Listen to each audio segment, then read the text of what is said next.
Hi, here's a quick video on how you can add surveys to your Intercom Messenger. Log in to your Intercom account to get started. Go to Messenger and go on to Add Messenger Home Apps. When you start to add an app, if Feedback is already installed on your workspace, you should see Feedback in the list of available apps. From here, select Feedback and you'll be shown a list of surveys from your Feedback account. Choose your preferred survey and add it as a new block onto your Messenger. Hit Save and you are done. The survey you selected will be added to your Intercom Messenger Home as a new block. Here is a demo of how the survey will appear to your website visitors.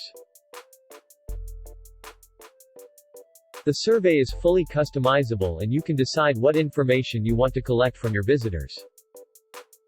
There is support for different question types and all the responses are available on the Feedback dashboard from where you can view analytics and export your data.